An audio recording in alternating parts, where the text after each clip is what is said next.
Magandang araw, Sir Eric. Ako si Maria. 4 na dekada na rin ang nakakaraan magmula nang maranasan ko ang insidenteng ito. Hindi lamang ako ang nakaranas nito. Kasama ko ang panganay kong anak na si Girlie nang mangyari yon. Nagsimula ang kwento ko noong nasa 7 taong gulang pa lamang si Girlie. Single mother po ako dahil maagang namatay ang tatay ni Girlie dahil sa sakit na kanser. Dahil sa pagkamatay ng asawa ko, naghirap ang buhay namin. Wala na rin akong pamilya at kinamumuhian ako ng pamilya ng asawa ko kaya naman kinakailangan ko talagang kumayod noon. Patlipat-lipat kami ng baryong tinitirahan ni Girlie. Bawat baryo na nalilipatan namin ay hinahanapan ko ng trabaho kaso lagi namang prostitute ang inaalok sa akin. Mahirap ang maging mahirap. Pero kahit gaano kahirap ang buhay ko noon ay hindi ako pumayag sa alok na maging prostitute. Mas importante pa rin sa akin ang dangal at respeto sa namayapa kong asawa. Sa kabutihang palad bawat araw ay nagagawa naming mairaos ni Girlie. Nanlilimos lamang ako noon at minsan ay kumukuha ng mga labahan sa mga kapitbahay. Inaamin kong nakakapagod pero bawal sumuko. Hanggang sa dumating ang araw na hindi ko inaasahan na makakamtan ko. Hindi po ako mahilig tumaya sa loto. Pero dahil na rin sa pagiging desperada ko ay nagawa kong tumaya noon. Lasing pa nga ako noon dahil kakagaling ko lang noon sa birthday party ng isa ng mga pinagkakautangan ko. Akala ko noon ay sobrang katangahan ang ginawa ko dahil huling pera ko na lang ang ginastos ko pero noong nabalitaan kong nanalo ako sa loto, kinabukasan doon tuluyang nagbago ang buhay ko. Hindi po yung tipong bilyonaryo na ako. Maliit lang din naman kasi ang itinaya ko pero sakto na upang makapagpagawa ng negosyo. Noong nakuha ko ang pera magkasama kami ni Girlie na umalis sa baryo na yon at lumipat sa baryo Timog upang doon magbukas ng negosyo. Dayuhan lamang kami roon pero nagkaroon na ako ng pakiramdam na magiging maganda ang buhay namin ni Girlie. Bukod kasi sa mabait ang mga tao doon ay kakaunti lamang ang mga nagnenegosyo. Kaya naman doon ko po naisipan na tumayo ng isang karinderya ng ulam. Hindi na ako nagpadalos-dalos pa noon.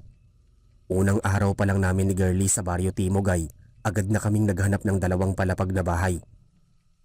Balak ko noon na ang estilo ng bahay namin ay karinderya sa ibaba habang nasa 2 palapag ang literal na bahay. Hindi rin naman ako nahirapan maghanap noon ng mabibiling bahay. Dahil itinuturo sa akin ng mga taga-baryo Timog ang mga taong posible kong makausap upang makabili ako ng bahay. Naaalala ko pa noong naglalakad kami ni Girlie. Napansin ko noon ang isang 2 palapag na bahay. Mukhang luma na ito pero hindi pa naman masyadong sira. Katulad ng bahay na yon ang bahay na gusto kong bilhin. Habang nakatitig ako sa bahay ay nagulat ako nang may lumabas na lalaki doon. Pasilip-silip muna ito sa paligid at akmang maglalakad na sana paalis nang magmadali akong lumapit sa kanya. Hinawakan ko ang braso ng lalaki. Halata pa sa ekspresyon ng mata niya na nagulat siya. Tinanong ako ng lalaki kung anong kailangan ko at direkta ko siyang tinanong kung binibenta niya ba ang bahay. Dagdag ko pa na interesado akong bilhin yon dahil balak kong gawin yung karinderya. Saglit na natahimik ang lalaki bago sumilay ang ngiti sa kanyang labi. Sinabihan niya ako na sundan siya kaya agad ko siyang sinundan. Binuksan niya ang pinto ng bahay. Pagpasok namin sa bahay ay may mga mesa na nakatambak sa gilid at mga upuan. Isa-isang binuksan ng lalaki ang mga bintana sa ikaunang palapag. Saka nilingon ako. Sinabi niya sa akin na dating karinderya ang bahay na yon. Hindi daw siya hihingi ng pera sa akin bagkus ay hahayaan ko lang daw siya na maging supplier ko ng karne. Isa raw kasi siyang butcher at marami siyang alam na pagkukuhanan ng karne. Nagpakilala rin ng lalaki sa pangalan na Tony. Kasing edad ko lamang siya. Sinabihan ko si Tony na babayaran ko ang bawat karne na idadala niya sa karinderya. Pero hindi siya pumayag. Sinabihan niya na lamang ako na wag daw akong pupunta sa attic ng bahay dahil sobrang maalikabok daw doon. Hindi nga rin daw kailangan ni Tony ng pera dahil marami raw siya nun. Ang kailangan lang daw niya ay ang taong magmamay-ari ng dati niyang karinderya. Inaamin kong medyo nawirduhan ako sa pasya ni Tony, pero pumayag na lamang ako. Kung tutuusin kasi ay hindi na ako lugi. May pera na ako, may bahay pa akong sarili. Matutupad ko na rin sa wakas ang pangarap kong mapayapang buhay para sa aming dalawa ni Girlie. Noong araw din na yon ay magkatulong kami ni Tony na naglinis ng bahay. Maganda po ang bahay. Maganda ang interior kaso maalikabok nga lang. Mabait din si Tony at madalas kaming nagtatawanan habang naglilinis kami kaya naman agad naging komportable ang pakiramdam ko sa kanya. Kahit si Girlie ay nagagawa ring makipagtawanan kay Tony kaya naman wala akong naging duda sa lalaking yun. Noong sumapit ang gabi ay natapos na namin ang paglilinis sa bahay. Hindi naman sa pagmamayabang pero aminado naman ako sa sarili ko na marunong akong magluto ng iba't ibang putahe ng karne. Kaya naman noong nakatulog na si Girlie sa kwarto namin, sa ikalawang palapag ay agad kong sinabihan si Tony na dalhan ako bukas ng karne dahil balak ko na rin agad magbukas ng karinderya. Malinis na rin naman kasi ang paligid at mayroon na ring mga lamesa at upuan. Tanging paninda na lamang ang kulang. Tipid nang ngumiti si Tony at sinabing 4:00 raw ng umaga ay pupunta na siya sa bahay para dalhin ang karne. Muli niyang pinaalala sa akin ang bilin niya patungkol sa atik daw. Hindi naman ako nagtanong masyado patungkol sa atik kasi wala rin naman akong balak na bisitahin yon. Kaya naman tumango na lamang ako sa sinabi ni Tony. Hinatid ko pa si Tony palabas ng bahay namin. Akala ko ay aalis na si Tony pero napansin kong nakatayo pa rin siya at hindi gumagalaw. Nakatitig lamang ito sa akin kaya naman tinanong ko na siya kung bakit hindi pa siya umaalis. Tinanong ko pa siya kung may matutuluyan ba siya. Sinagot naman ako ni Tony na mayroon daw. Medyo nanibago lang daw siya kasi may iba nang naninirahan sa bahay. Mahina na lamang akong tumawa at tinaboy na paalis si Tony. Agad naman itong tumalikod sa akin at naglakad na paalis. Bumalik na ako sa bahay noon at paakyat na sana sa pangalawang palapag nang makarinig ako ng mahihinang ungol na para bang galing sa mabangis na hayop. Nangunot ang noo ko at tinignan ng paligid pero wala namang katao-tao doon. Ikinakibit balikat ko na lamang yon at inisip na guni-guni ko lamang. Kinabukasan bandang 4:00 ng umaga nagising ako sa malakas na pagsigaw ni Tony sa pangalan ko. Bababa na sana ako nang maramdaman ko ang kamay ni Girlie sa braso ko. Pagtingin ko sa kanya ay sinabi niya sa akin na natatakot daw siya. Mahina naman akong tumawa sa kasinabihan si Girlie na si Tony ang tumatawag sa akin at walang kukuha sa kanya sa ikalawang palapag. Maingat kong inalis ang kamay ni Girlie sa braso ko. Saka mabilis na bumaba sa karinderya. Nang buksan ko ang pinto ay nakita ko si Tony na may daladalang isang sako. Nagulat pa ako dahil duguan ang kanyang damit. Napansin naman ni Tony ang mukha ko dahil sinabi niya sa akin na galing daw sa karne ang dugo. Kaya naman tumango na lamang ako saka ipinapasok siya. Dumiretso kami sa kusina noon at sa malaking mesa ay nilapag ni Tony ang malaking karne. Medyo nawirduhan pa nga ako sa hugis nito dahil parang shape ng Coca-Cola. Duguan din ito at wala ng balat. Tinanong ko si Tony kung anong klaseng hayop ang kinatay niya pero sa halip na sagutin niya ako, ay sinabihan niya lang ako na siya na raw ang maghahati-hati ng karne. Kinuha niya rin ang malaking kutsilyo sa may lababo. Napakamot na lamang ako sa ulo noon at hindi na naiulit pa ang tanong. Magsasalita na sana ulit ako nang sabihin ako ni Tony na maligo na muraw ako kasi ang bantot ko. Tinawanan ko pa si Tony at sinabihan siya na magbihis siya dahil sa itsura ni Tony ay para siyang pumatay ng tao. Nangunot ang noo ko ng aksidenteng mahiwa ni Tony ang daliri niya. Hahawakan ko sana ang daliri niya pero sinabihan niya ako na maligo na raw ako. Biniro ko na lamang si Tony na masyado siyang natakot sa sinabi ko. Dagdag ko pa na imposibleng mangatay siya ng tao. Wala naman kasi sa mukha niya ang gumawa ng masama. Mahina na lamang tumawa si Tony sa katumango. Hindi na ako nagsalita pa at dumiretso na lamang sa ikalawang palapag upang maligo. Nadaanan ko pa nga noon yung pinto na papunta sa atik. May parte sa akin noon na gustong hilain ng tali para mabuksan ang pinto at mahulog ang hagdan papunta sa atik. Pero inisip ko na lamang na magsasayang lamang ako ng lakas. Bumalik na lamang ako sa kwarto ko at natagpuan ko ang anak ko na nakatulala habang nakatitig sa siling. Medyo nagtaka ako dahil gising siya. Inaasahan ko pa naman noon na komportabling makakatulog ang anak ko. Tumabi ako kay Girlie. Saka tinanong siya kung anong problema. Humarap naman sa akin si Girlie at niyakap ako. Nagulat na lamang ako nang umiyak siya at biglang nanginig. Para siyang takot na takot. Pwersahan kong pinaharap sa akin si Girlie at tinanong siya kung anong problema. Tumitig sa akin ng ilang saglit bago umiwas ng tingin. Muli ko siyang tinanong kung bakit siya natatakot at bakit siya umiiyak. Humiwalay sa akin si Girlie, sa kaniyakap ang unan. Sinabi niya sa akin na kagabi raw ay bumaba siya ng karinderya para umihi. Sa may kusina raw umihi si Girlie. Pabalik na sana raw si Girlie sa kwarto namin kaso may naapakan daw siyang lubid at nang sundan niya ito ay nakakita raw si Girlie ng pinto papunta sa basement. Nasa sahig daw yon at natatakpan. Akala ni Girlie ay isang kwarto pero pagsilip niya raw ay malakas na nasigaw ang sumalubong sa kanya. At mga pulang mga mata. Aswang daw ang nakita niya sa basement. Saglit kong tinitigan si Girlie upang siguraduhin kung hindi ba siya nagbibiro pero walang halong kahit anong pagbibiro sa mukha niya. Huminga ako ng malalim. Hindi agad tinanggap ng sistema ko noon na paniwalaan si Girlie. Wala rin naman kasing naisabing basement sa akin si Tony.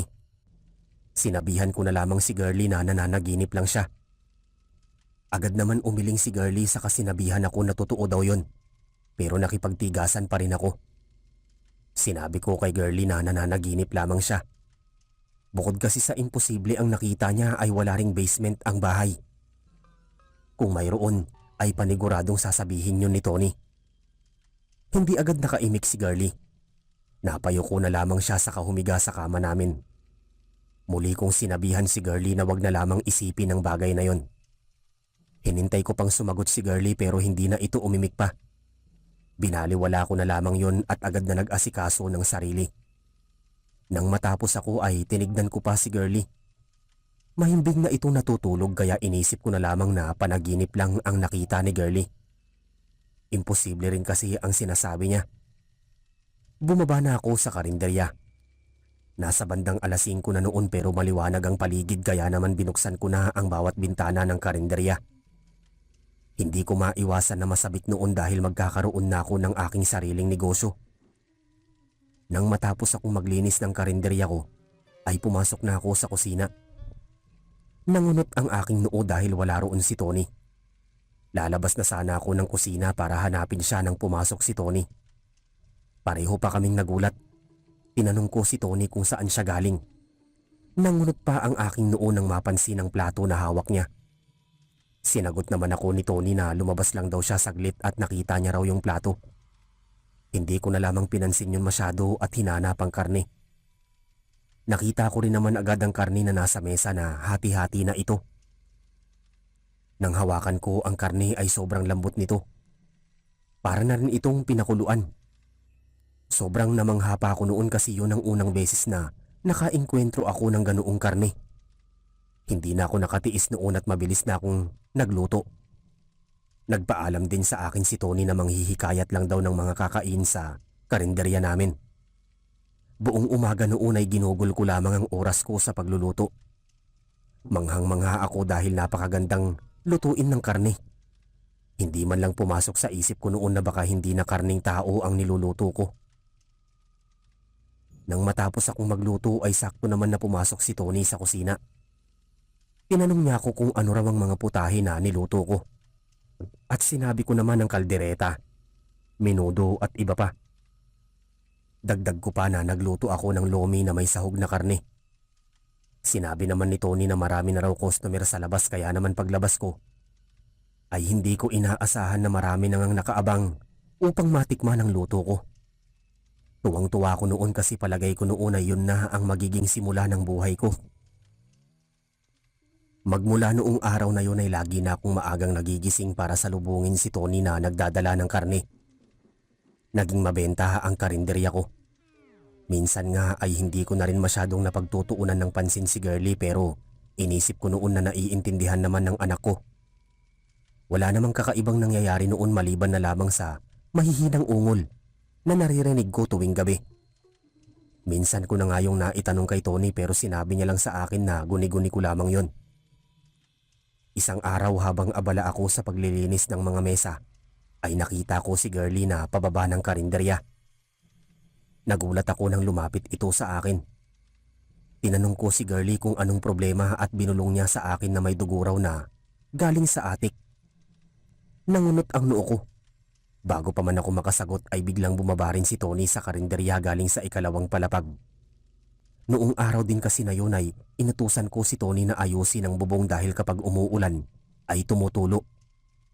Nagulat na lamang ako nang ituro ni Girlie si Tony at sinabing si Tony raw ay pumunta sa atik at posibleng may pinatay doon. Dahil sa sigaw ng anak ko ay napasinghap ang mga kumakain. Umusbong ang mga bulong-bulungan sa paligid at ang mga kakaibang tingin nila.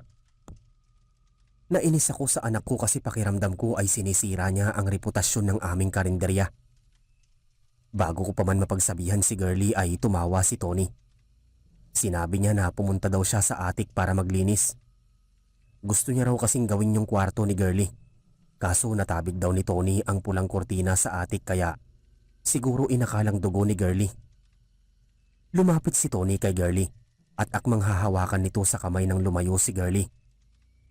Sinamaan ko naman ng tingin si Girlie dahil sa ginawa niya. Nakangiting nagpaalam sa akin si Tony na kung pwede niya raw bang ipasyal panandalian si Girlie para daw mabawasan ang pagkapraning ng bata. Walang alinlangan akong tumango. Bukod kasi sa may tiwala ako kay Tony, noon ay napansin ko rin na laging nasa loob ng bahay si Girlie. Pilit namang tumanggi si Girlie pero ako na mismo ang nagsabi sa kanya na sumama siya. Noong oras din na yon ay walang nagawa si Girlie kung hindi hayaan si Tony na hawakan ng kamay niya at lumabas ng karinderya. Sa kabutihang palad ay nagsibalikan sa kani-kanilang pag-uusap ang mga customer. Medyo natakot pa naman ako noon kasi baka masira ang pangalan ng karinderya. Bumalik na lamang ako sa kusina upang asikasuhin ang mga dumarating na customer. Ilang oras ang lumipas ay naging abala ako sa karinderya. 4:00 na ng hapon nang tuluyang mawalan ng customer ang aking karinderya. Naisipan ko noon na magsara ng maaga dahil gusto kong sundan sina Tony at Girlie. Naisip ko na baka naroon lamang sila sa parke at naglalaro. Palabas na ako ng bahay nang marinig ko na naman ang ungol. Nanggagaling ito sa ibabang parte pero tanging sahig na lamang naman. Nanumbalik pa nga sa utak ko noon na baka totoong may basement. Pero isiniwalang bahala ko na lamang yon kasi ayokong tinatakot ang sarili ko. Paglabas ko ng bahay ay laking gulat ko nang sumalubong sa akin ng isang matandang babae. Base sa itsura ng kanyang damit, pulubi siya. Umaalingasaw din kasi sa baho ang katawan niya. Tinanong ko ang matanda kung gusto niya bang kumain dahil balak ko naman siyang bigyan. Sa halip na sagutin ako ay tumitig lamang ito sa akin saka sa bahay. Tinanong niya ako kung baguhan lang daw ba ako at sinabi ko naman na oo. Masaya ko pang ikinuwento na nanalo ako sa loto na siyang nagpabago ng buhay ko. Ilang saglit na hindi umimik ang matanda bago napailing. Tinanong niya ulit ako kung bakit sa lahat daw ng bahay na pwede kong bilhin ay ang bahay na yun pa. Takang-taka naman ako kaya tinanong ko siya kung bakit. Direktang sinabi sa akin ng matanda na minsan na raw siyang naging tagaluto sa karinderya. Ang boss niya raw noon ay isang lalaki na buong akala niya ay mabait pero may alagang aswang daw. Nagsitayuan ang mga balahibo ko sa narinig. Umiling ako at sinabing imposible yun pero sinabi ni Lola na dapat daw ay hinalughog ko ang bahay. Mayroon daw basement sa bahay.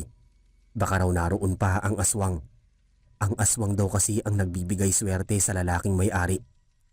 Hindi nga lang alam ni Lola kung buhay pa ang nag-aalaga sa aswang na yon at kung may aswang pa ba. Pero ang sigurado daw ni Lola, kapag hindi raw kami umalis sa bahay na yun ay mamamatay kami. Kami raw ang susunod na magiging pagkain dahil noon daw ay muntikan na siyang maging pagkain ng aswang kung hindi lang siya nakatakas. Napalunok ako sa sinabi niya. Walang paalam na naglakad paalis si Lola kaya naman natulala ako. Sa halip na pumunta sa parke ay naisipan kong pumasok ulit ng bahay para hanapin ang basement na sinasabi ni Lola at ng anak ko. Pilit kong sinasabi sa utak ko noon na hindi totoo ang sinabi ni Lola. Inaalala ko pa yung sinabi ng anak ko na natatakpan daw ng kahoy kaya naman inusisa ko ng mabuti ang sahig ng karinderya hanggang sa mapunta ako sa ilalim ng hagdan. Nandoon ko nakita ang lubid at mayroon ngang pinto doon. Nanginginig ang kamay kong binuksan ang pinto at akmang sisilip na sana sa loob nang marinig ko ang boses ni Tony. Mabilis akong tumayo noon. Nagsisitayuan ang mga balahibo ko at kinakabahan na ako. Lumabas ako mula sa ilalim ng hagdan. Saka sinalubong si Tony at Girlie na kakapasok lang. May daladalang lollipop si Girlie. Yayakapin ko sana si Girlie nang dumiretso ito paakyat sa ikalawang palapag. Pagtingin ko naman kay Tony ay tinanong niya ako kung bakit daw ako namumutla. Gusto kong sabihin sa kanya ang dahilan pero may pumipigil sa akin. Kaya naman sinabi ko na lamang na ayos lamang ako. Nagpaalam na rin agad noon si Tony na aalis na kaya tumango na lamang ako. Pag alis niya umakyat agad ako sa ikalawang palapag upang tignan si Girlie. Pero tulala lamang ito. Niyakap ko si Girlie mula sa likuran at humingi ng pasensya sa kanya. Pero hindi umimik si Girlie. Iniisip ko na lamang noon na baka nagtatampo lamang ang anak ko sa akin. Nang sumapit ang gabi hindi ako nakakatulog.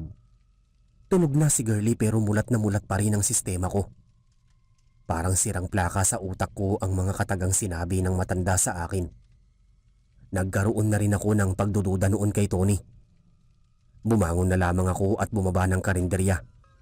Kumuha muna ako ng kutsilyo at kandila sa kusina bago ko puntahan ang basement.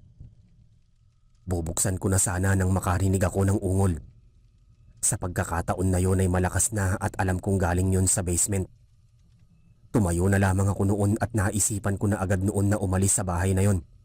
Dahil kahit hindi ko nakikita ay kumpirmadong aswang nga ang nasa ibaba. Maglalakad na sana ako palayo nang marinig ko ang pagbukas ng basement. Paglingon ko ay nagulat ako nang makita ko si Tony na kakalabas lamang sa basement. May dala siyang plato. Pareho kaming nagulat nang makita namin ang isa't isa.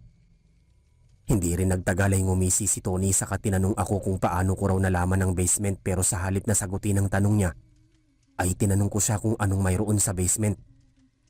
Sinabi naman sa akin ni Tony na aswang daw ang nasa basement, kaya wag daw ako magpapadalos-dalos na pumunta doon. Nagpakain lang daw siya ng alaga niyang aswang. Hindi ako makasagot noon. Hindi rin ako makapaniwala. Humakbang ako paatras nang maglakad palapit sa akin si Tony. Inamin niya ulit sa akin na sobrang sarap daw ng luto ko. Base sa aswang, masarap daw pala kapag iba't ibang putahe ang nalalasahan ng aswang. Kung paano raw masarapan ng mga tao sa luto ko sa karni ng tao, ganoon din daw nasasarapan ng aswang.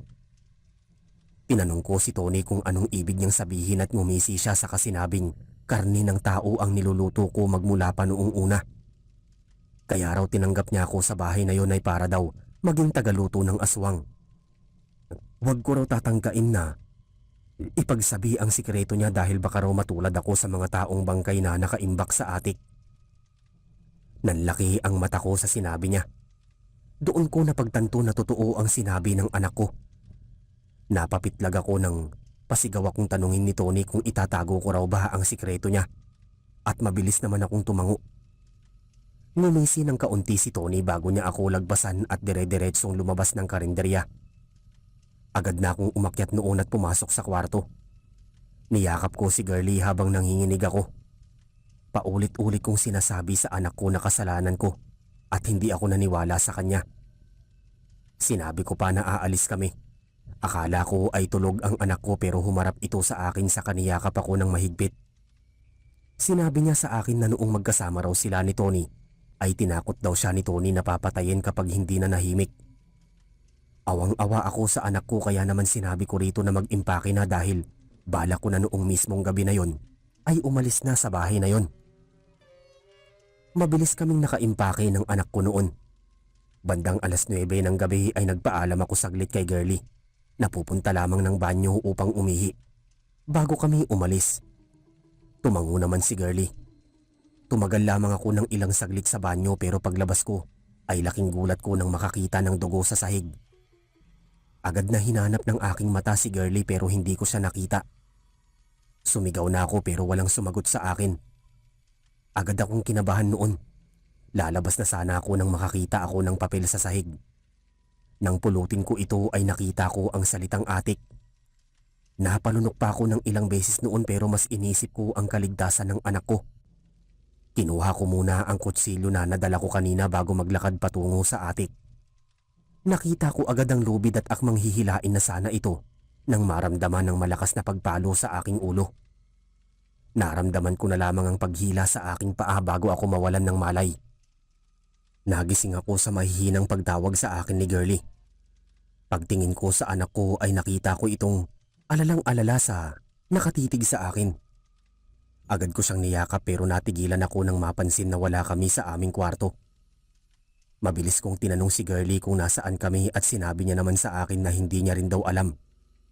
Kinuha daw siya kanina ni Tony at kagabi raw ay nilagay ako ni Tony sa lugar na yon. Galit na galit ako noon kay Tony. Hindi ko akalain noon na nagawa ko siyang pagkatiwalaan. Tatayo na sana ako nang pigilan ako ni Girlie. Sinabi niya sa akin na umupo lang daw ako. Inis akong sumigaw noon na kailangan kong makaharap si Tony. Dagdag ko pa na taksil si Tony at mamamatay tao. Magsasalita pa sana ako nang makarinig ako ng sigaw mula sa sulok ng silid na kinaroroonan namin. Nagkatinginan kami ni Girlie. Pinigilan pa nga ako ni Girlie na tumayo pero hindi ako nagpapigil. Dire-diretso akong naglakad papunta sa sulok ng silid hanggang sa makakita ako ng isang babae na nakakulong sa isang bakal na rehas. Nakita ko rin ang susi na nasa sahig. Napatingin ako kay Girlie nang hawakan niya ang kamay ko. Sinabi niya sa akin na aswang daw ang babaeng yan. Nasaan yung tao lang daw? Tinignan ko ang babae na direktang nakatingin sa akin. Napalunok ako at akmang tatalikod na sana nang magsalita ang babae. Sinabi niya sa akin na palayain ko lang daw siya at tutulungan niya kami. Dahil doon ay natigilan ako. Humarap ako sa babae. Tinitigan ko siya ng maigi. Nagpakilala ang babae sa pangalan na Maya. Matagal na raw siyang nakakulong sa basement ni Tony. Si Tony raw ay ang apo sa tuhod ng taong dumakip sa kanya. Matagal na raw gustong makalaya ni Maya. Palayain ko raw siya at lahat kami ay mamumuhay ng mapayapa. Bumaba ang tingin ko kay Girlie na nakayakap sa aking braso. Nagdadalawang isip pa ako noon kasi baka niloloko lamang ako pero sa huli ay naisip kong baka nagsasabi ng totoo si Maya. Walang alinlangan kung kinuha ang susi sa kabinuksan ng kulungan. Nakangiti namang lumabas si Maya. Nagulat na lamang ako nang marinig ang boses ni Tony. Pagtingin ko sa kanya ay may hawak na itong itak. Nanlaki pa ang mata ni Tony nang makita si Maya. Nagulat ako nang sigawan ako ni Tony na sobrang tanga ko raw. Bakit ko raw pinalaya ang aswang? Pagtingin ko sa aking likuran ay nakita ko si Maya na nakangisi. Unti-unti itong nagbago ng anyo hanggang sa maging isang nakakapanindig balahibo na aswang. Sinigawan ako nito direkta sa aking muka. Hahampasin niya sana ang muka ko gamit ang kanyang mahahabang kuko nang magawa kong makayuko. Mabilis kong hinawakan ng kamay ni Girlie at hinila ito papunta sa sulok. Tumawa naman ng malakas si Maya nang batuhin ni Tony si Maya ng itak pero hindi ito natamaan. Tumama naman sa mismong gilid ko ang itak kaya naman kinuha ko ito. Nakangising sumugod si Maya kay Tony habang sinasabing kabayaran daw yon dahil sa matagal na pagkakakulong ni Maya. Kitang-kita ko kung paano sugurin ni Maya si Tony at walang kahirap-hirap na binalibag ito sa sahig. Humarap sa akin si Tony at sinigawan akong tulungan siya pero umiling ako. Ginawa ko na yung pagkakataon para tumayo at tumakbo papunta sa pinto ng silid na kinaroroonan namin. Palabas na sana kami ni Girlie nang marinig ko pa ang sigaw ni Tony. Pagtingin ko kay Tony ay sakal-sakal na ito ni Maya. Pero may isinaboy si Tony kay Maya kaya naman nagawang makaalis ni Tony. Mabilis itong tumakbo papunta sa isa pang pinto na hindi ko man lang natagpuan noong una. Mabilis naman siyang hinanap ni Maya pero hindi niya na ito nakita. Nagkatitigan na kami ni Maya. Napasigaw ako ng malakas at kumaripas ng takbo palabas kasama si Girlie. Doon ko napagtanto na nasa gubat kami. Patuloy lamang kami ni Girlie sa pagtakbo hanggang sa aksidenteng nadapa si Girlie. Mabilis ko siyang inalalayan pero may malakas na puwersa ang tumama sa aking katawan. Nabalibag ako sa mismong katawan ng puno. Nakita ko si Maya na nakangisi habang nakatitig kay Girlie. Umiiyak naman ng malakas si Girlie habang umaatras. Paulit-ulit niya akong tinatawag. Napuno ng galit ang isip ko noon at mabilis na tumakbo palapit kay Maya. Gamit ang itak ay agad kong itong itinarak sa likod niya. Dahil doon ay napatingin sa akin si Girlie. Walang hirap niyang inalis ang itak saka itinapon samantalang nilapitan ko naman si Girlie. Agad kong inalalayan si Girlie at sinabihan siyang tumakbo na pero ayaw niya pa rin. Sinigawan ko pa ng malakas si Girlie. Sinabihan ko siya na bumalik sa baryo at manghingi ng tulong. Sumagot naman si Girlie na ayaw niya akong iwan pero umiling lamang ako. Sabi ko pa na kapag tumakbo kami pareho ay sabay kaming hahabulin ng aswang. Mas gugustuhin ko pa na ako ang kumalaban sa aswang kaysa siya. Hindi pa sanang gustong umalis ni Girlie nang sumigaw ulit ako ng malakas. Wala itong nagawa kung hindi sundin ako. Pinanood ko kung paano tumakas ang anak ko nang wala ako. Nang masigurong nakalayo na si Girlie ay hinarap ko na si Maya. Masama ang titig nito sa akin pero nakangiti ang bibig. Kinikilabutan ako noon at walang sawa akong nagdasal. Hinihiling ko noon na sana ay hindi yun ang naging kamatayan ko. Malalim ang boses na sinabi ni Maya sa akin na sobrang tanga ko raw na tao. Bakit daw hinayaan ko ang 7 taong gulang na bata na tumakbo sa gubat? Hindi ko raw ba inisip na posibleng habulin niya ito? Napalunok ako sa sinabi niya pero sinamaan ko pa rin siya ng tingin. Sinabi ko kay Maya na ako ang kalaban niya. Tumawa lamang ng malakas si Maya at tinanong ako kung ano raw ba ang laban ng isang tulad ko. Hindi ako nakasagot noon. Tinanong ko na lang si Maya kung bakit niya yun ginagawa pagkatapos ko siyang tulungan makalaya. Sinagot naman ako ni Maya na utu-utu daw ako at kahit minsan ay hindi na raw siya maniniwala pa sa isang taong katulad ko. Tama na raw ang halos 5 dekada na pagkakakulong niya. Sayang nga raw at nakatakas si Tony dahil sa asin na binato nito pero ayos lang din naman kasi ako na lang daw ang magbabayad sa kasalanan ni Tony. Hindi ko na nagawa pang makasagot ng sumugod si Maya sa akin. Mabilis kong nailagan ng kuko niya pero masyadong mabilis si Maya. Napaubo na lamang ako nang suntukin niya ang aking tiyan at walang hirap akong sinampal. Ramdam ko ang pagkalmot niya sa aking pisngi. Malalim ang kalmot niya dahil nalasahan ko agad ang dugo na tumulo mula rito. Kahit ganoon hindi pa rin ako sumuko. Mabilis kong kinuha ang bato sa kasumugod sa kanya. Sinalubong niya naman ako pero sa halip na salubungin din siya ay medyo gumilid ako. At sinadyang harangan ng daan niya ng aking paa kaya naman natapilok siya. Sakto naman na nakita ko ang itak. Kinuha ko agad ito at walang sinayang na oras. Mabilis akong sumugod kay Maya at mula sa likod ay initak ko ang kanyang batok. Napasigaw pa si Maya sa aking ginawa. Pilit pa sana siyang bumabangon nang kumuha ako ng bato at ipatama ito sa kanyang ulo. Naramdaman ko ang unti-unting pagbigat ng hininga ni Maya. Patuloy lamang ako sa paghampas sa kanya ng itak sa leeg hanggang sa hindi ko na namalayan na nagawa ko na palang maputol ang liig niya. Nanlaki ang mata ko sa nakita. Nakaharap pa sa akin ang mukha ng aswang ni Maya. Hindi ko rin akalain noon na magagawa ko yun. Humigpit ang kapit ko sa itak habang nanginginig na paatras. Inisip ko agad noon na talo ko si Maya at oras na para hanapin ang anak ko kaya naman tatakbo na sana ako. Paalis nang makaramdam ng bala sa aking braso. Pagtingin ko sa aking likuran ay nakita ko si Tony na nakangisi. Pinilit ko ang sarili ko na makatayo habang hinaharap siya. Pautal-utal ko siyang tinanong kung anong kasalanan ko at mayabang naman niya akong sinagot na dahil daw sa pagpatay ko kay Maya. Si Maya raw pala ang kaisa-isang pamana ng lolo niya sa kanya. Si Maya ang nagbibigay ng swerte sa buhay niya. Kaya nga inaalagaan niya ito ng todo, kahit may mga pagkakataon na gusto siyang patayin ni Maya. Marami na nga raw siyang pinatay para daw mapakain kay Maya tapos papatayin ko lang daw ito. Gayunpaman hindi na rin daw nagtaka pa si Tony na mabilis na napatay si Maya kasi mahina na raw ito dala ng katandaan. Kahit hindi raw halata sa itsura nito dahil sa mahiwagang bato na pinalunok dito noon. Hindi ako makapaniwala sa mga narinig kaya sinabihan ko ng baliw si Tony. Susugurin ko na sana siya ng itak ng patamaan niya ulit ako ng bala sa dibdib. Nang hihina akong napahiga sa lupa. Nanginginig pa ang aking katawan. Pagtingin ko sa aking harapan ay nakita ko si Tony na nakangisi sa akin. Sinabi niya pa na salamat daw sa pagpapakain sa aswang niya.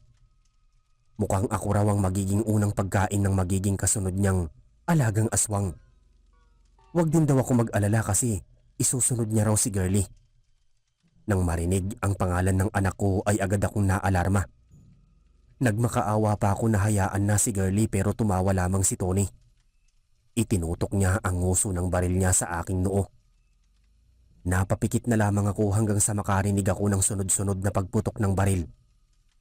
Akala ko ay ako yun, kaya nanatili akong nakapikit hanggang sa marinig ko ang boses ni Girlie. Pinilit ko ang sarili ko noon na magmulat ng mata at nakita ko si Girlie kasama ang lalaking kaidaran ko rin. Hindi ko na nagawa pang magsalita noon kasi tuluyan na akong nawalan ng ulirat. Nagising ako sa mahihinang hikbi sa aking gilid.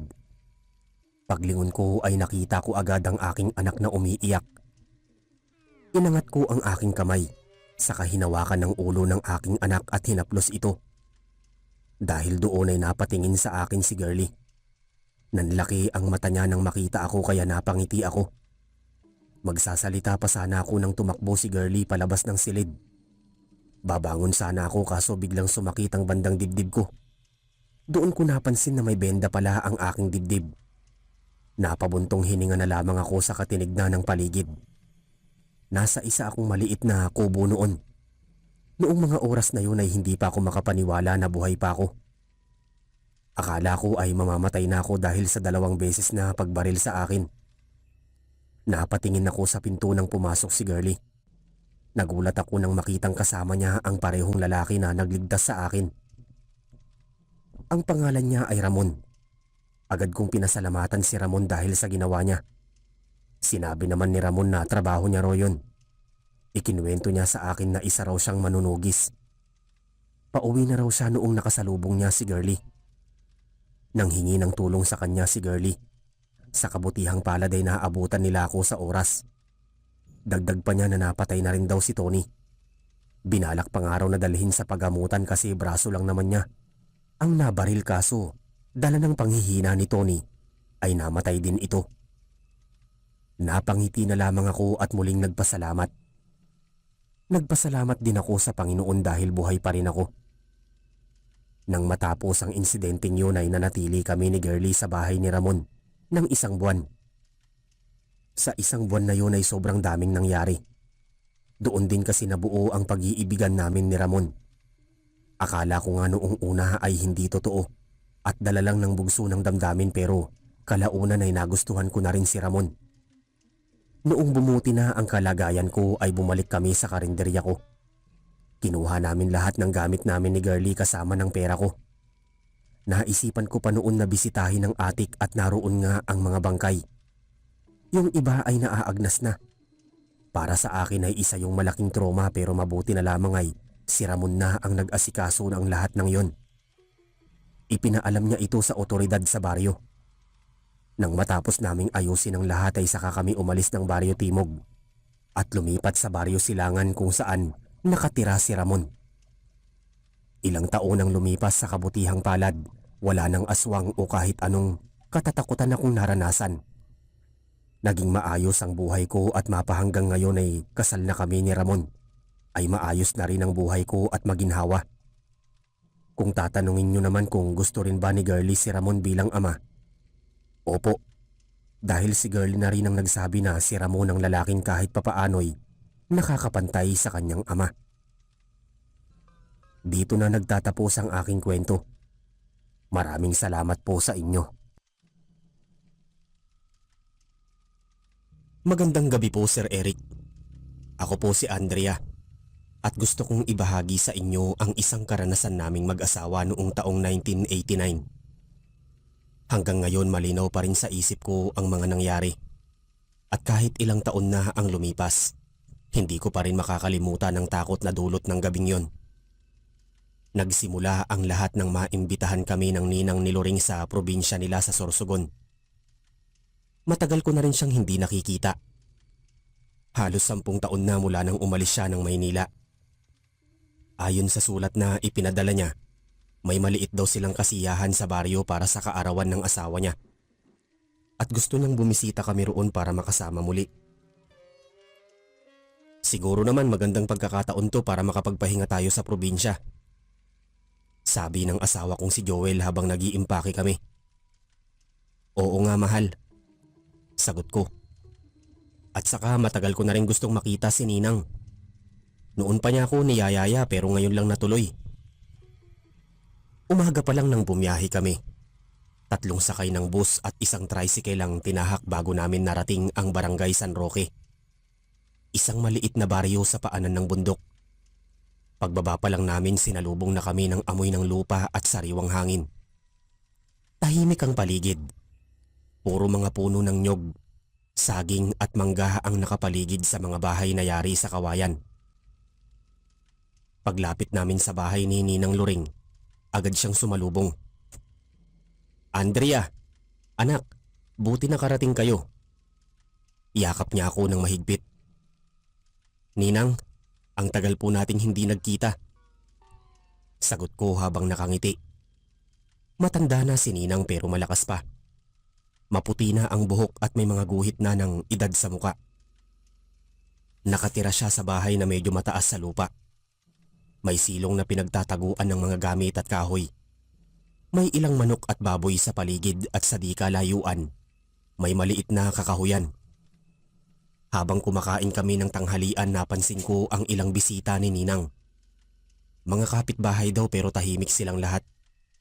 May isang matandang lalaki na panayang tingin sa amin ni Joel, lalo na kapag natatawa ako. Parang sinusuri niya kami. Ninang, sino po yung matandang yon? Pabulong kong tanong. Si Mang Pido yun. Isa sa mga kapitbahay namin dito. Huwag mo na lang pansinin yan. May topak minsan. Sagot niya sabay tawa. Pero ramdam kong pilit ang ngiti niya. Kinagabihan habang nagiinuman ng mga lalaki sa labas, nagkwentuhan kami ni Ninang sa kusina. Kamusta ka na, Andrea? Ilang taon na kayong kasal ni Joel? 6 na taon na po, Ninang. Wala pa rin kaming anak. Napatingin siya sa akin ng matagal sa kamarahang nagsalita. Baka hindi pa panahon, anak. Pero magdasal ka lang dito sa baryo namin. Maraming hindi maipaliwanag na bagay. Minsan may mga nilalang na ginagambala ang mga bagong dating. Napatigil ako. Ano pong ibig niyong sabihin? Ngumiti lang siya, pero halata kong may gustong itago. Basta, kung sakaling may marinig kang kakaiba mamayang gabi, huwag kang lalabas, lalo na kapag may kumakalabog sa bubong o sa bintana. Huwag na huwag kang sisilip. Tumango na lang ako kahit may kaba sa dibdib. Pagsapit ng hating gabi, mahimbing nang natutulog si Joel. Ako naman hindi makatulog. Parang may naririnig akong kaluskos sa labas. Una akala ko pusa lang o manok. Pero nang tumagal parang yabag na mabigat paikot sa bahay. May marahang kumatok sa bintana. Napahigpit ang kapit ko sa kumot. Dahan-dahan kong sinilip si Joel. Tulog pa rin siya. Mas malakas na ang katok. Naalala ko bigla ang bilin ni Ninang. Huwag akong sisilip. Pero hindi ko napigilan. Mula sa siwang ng bintana sumilip ako at doon ko siya nakita. Isang babae sa labas. Mahaba ang buhok, nakaputing duster. Nakatayo lang siya sa tapat ng bintana pero hindi ko makita ang muka. Parang nakayuko at marahan ang paghinga. Akala ko kapitbahay lang, kaya marahan kong binuksan ng kaunti ang bintana. "Miss, may kailangan po ba kayo?" Walang sagot. Baka naligaw lang." Bago ko pa matapos, unti-unti niyang iniangat ang ulo niya. Mga mata niya, mapupula, at sa isang iglap lumitaw ang dila niyang mahaba, kumikislot, parang ahas. Napasigaw ako. "Joel?" Bigla siyang nagising at tumayo. "Bakit? Ano yun?" "May tao sa labas." Lumapit siya sa bintana pero wala na. Ang tanging naiwan ay mga yapak sa putik. Malalaki, parang hindi tao. Agad kaming pumunta sa kwarto ni Ninang. Pagbukas namin ng pinto, gising na rin siya. Hawak ang rosaryo. "Nakita mo ba siya, Andrea?" Mahina niyang tanong. Tumango ako. "Ninang, babae. Mahaba ang dila." Napabuntong hininga siya. "Hindi tao yun, anak. Yan ang dahilan kung bakit bihira na akong mag-imbita dito. May aswang na matagal nang gumagala sa baryo at mukhang alam niyang may dumating na bagong dugo." Napatitig ako sa kanya. Nanginginig. "Ano pong gagawin natin, Ninang?" "Kailangang manatili kayo dito hanggang umaga. Huwag kayong lalabas kahit ano pa ang marinig ninyo." Habang lumalalim ang gabi, naririnig namin sa labas ang tila pagaspas ng pakpak paikot sa bahay. Minsan parang may humahaplos sa bubong. Si Ninang hindi na tumigil sa pagdarasal. Ako naman niyakap-yakap si Joel. Nanginginig at nagdadasal na sana mag-umaga na. Kinabukasan hindi ako agad lumabas ng kwarto. Halos hindi kami nakatulog ni Joel buong gabi. Hanggang sa pumasok si Ninang Luring. Dala ang tasa ng kape. "Magandang umaga, Andrea," sabi niya, pero ramdam ko sa mukha niya ang pag-aalala. "Ninang, totoo po ba yung nakita ko kagabi? Hindi po ba panaginip lang yon?" Umiling siya at marahan akong hinawakan sa kamay. "Hindi ka nananaginip, anak. Dito sa baryo namin hindi na bago ang mga ganitong pangyayari. Lalo na kapag may dumadating na hindi taga rito." Lumabas kami ng bahay. Sa may likod, sa bubungan, may mga bakas ng tila malalaking kuko. Parang pinunit ng ilang bahagi ng pawid. "Diyos ko," bulong ni Joel habang tinitignan ang bubong. "Hindi tao ang gumawa niyan," sabi ni Ninang. "Aswang yan. Malamang babae ang anyo niya kagabi." Lumapit si Mang Pido, yung matandang kapitbahay na napansin kong tumitig sa amin kahapon. "Tama ka, Luring," sabi niya. "Kilala ko yung aswang na yan. Dati siyang taga-baryo sa kabila, pero napalayas dahil sa mga pinatay niyang sanggol. Ngayon dito na siya naglalagi kapag gabi." Bakit naman dito?" tanong ni Joel. "Dahil may bagong dugo. Gusto niyang makatikim ng dugo ng banyaga." Sagot ni Mang Pido sabay tingin sa akin. Napalunok ako. Hindi ko alam kung matatakot ako o maiinis sa paraan niya ng pagtitig. "Pero wag kayong mag-alala," patuloy niya. "Hanggat nandito kayo sa bahay ni Luring, hindi yan basta-basta makakapasok. May proteksyon to." Tumingin ako kay Ninang. "Ano pong proteksyon ang sinasabi ni Mang Pido?" "May mga orasyon akong tinanim sa paligid, anak," paliwanag niya. "At sa ilalim ng bahay, may mga halamang ginagamit ng mga albularyo para labanan ng mga nilalang na yan." Buong araw halos hindi ako lumabas ng bahay. Si Joel naman tinulungan si Mang Pido mag-ayos ng ilang bahagi ng bubong. Habang nagtatrabaho sila, napansin ni Joel na may parang itim na balahibo sa gilid ng pawid. Parang balahibo ng manananggal. Pero hindi ito basta ordinaryo. Minsan tinatanggal nila ito kapag nagpapalit ng anyo. Sabi pa ni Mang Pido. Nang marinig ko yon, lalo akong kinabahan. Pagdating ng hapon, dumating ang ilang kapitbahay. Lahat sila halatang balisa. Ate Loring, sabi ng isa. May kalabaw na naman pong natagpo ang patay sa likod ng sapa. Butas ang tiyan. Wala na naman ang laman. Nagkatinginan sila. Yan na nga ba ang sinasabi ko? Sabat ni Mang Pido. Iisa lang ang gumawa niyan. Pagkatapos nilang umalis, lumapit sa amin si Ninang. Andrea, Joel, kailangan kong sabihin sa inyo ang totoo. Mahinahon niyang sabi. Hindi ko kayo inimbita rito para lang sa kasiyahan. Isa pa yung dahilan, oo. Pero gusto ko ring humingi ng tulong. Tulong po, Ninang? Anong ibig niyo pong sabihin? Tanong ni Joel. Napabuntong hininga siya. Ang asawa ko, si Ninong Lando, nawawala halos 2 linggo na. Noong una akala namin umalis lang papuntang bayan. Pero gabi nang mawala siya, may narinig akong sigaw sa likod ng bahay. Nang tumakbo ako roon, may nakita akong aninong may pakpak na lumilipad palayo. Napatigil kami ni Joel.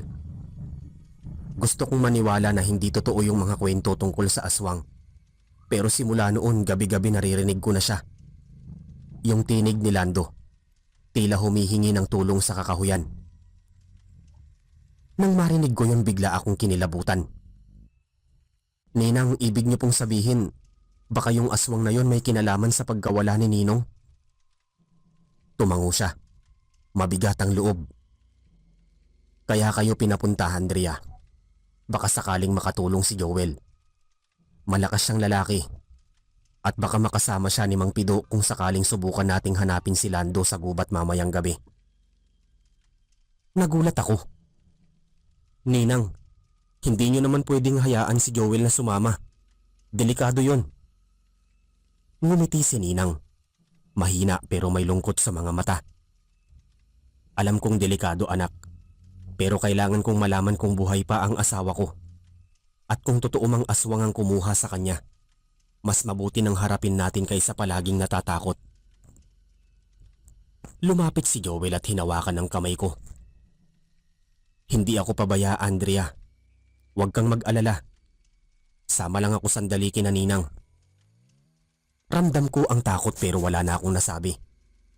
Nung lumalim ang gabi, nagsimula silang maghanda. May dala si Mang Pido na sulo, kutsilyo at mga dahon ng banahaw. Si Ninang naman may bote ng langis na amoy lupa na sinabing proteksyon daw laban sa masamang espiritu. Bago sila umalis, hinarap ako ni Ninang. Andrea, ano man ang marinig mo mamaya, huwag kang lalabas. Kahit marinig mo silang tumatawag, huwag mong bubuksan ang pinto. Naiintindihan mo? Tumango ako. Nanginginig. Opo, Ninang. Lumabas silang tatlo at naiwan akong mag-isa sa bahay. Tanging ilaw ng gasera ang nagbibigay ng liwanag. Panay ang tiktak ng orasan. Ilang minuto lang narinig ko na ang yabag nilang palayo papunta sa kakahuyan. Makalipas ang halos kalahating oras, dumilim ang paligid. Umiihip ang malamig na hangin at doon ko muling narinig ang pagaspas ng pakpak. Sa una mahina lang, hanggang sa parang dumaan sa ibabaw ng bahay. Tapos may marahang kumakatok sa bubong. Parang may naglalakad doon. Hawak ko ang rosaryo. Mahigpit. Diyos ko, wag po sana. Bulong ko. Maya-maya narinig ko ang boses ni Joel sa labas. Andrea! Andrea, buksan mo! Napahinto ako. Joel? Oo, ako to. Bilisan mo. May nakita kami. Buksan mo na. Pero naaalala ko ang bilin ni Ninang. Huwag kong pagbubuksan kahit sino. Joel, ikaw ba talaga yan? Oo, ako nga. Bilisan mo. Pero napansin ko kakaiba ang tono ng boses. Paos, parang hindi siya. Tahimik akong umatras, hawak pa rin ang rosaryo. Hanggang sa biglang may kumalabog sa pinto. Malakas. Ngayon hindi na boses ni Joel ang naririnig ko. Matinis. Malalim na parang 2 boses na pinagsama. Tatakbo na sana ako palabas ng likuran pero napalingon ako sa bintana.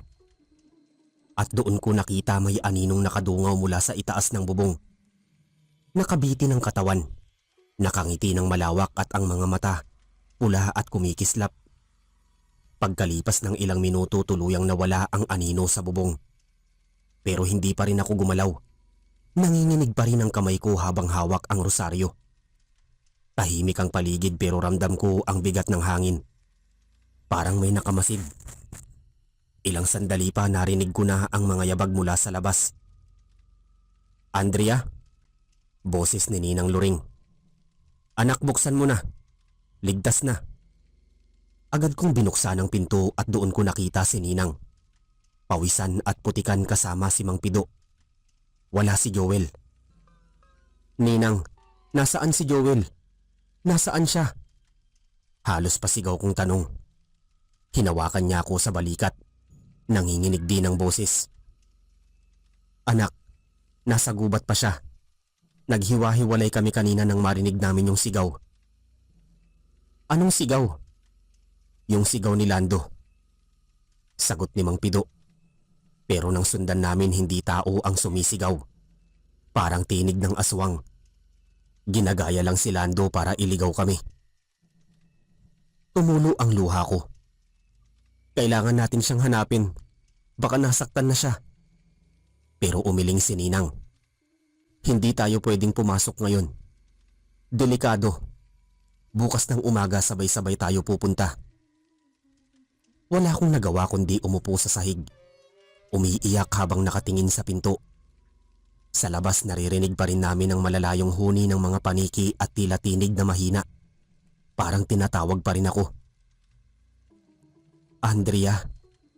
Boses na pamilyar pero halatang hindi totoo. Kinabukasan maaga silang naghanda.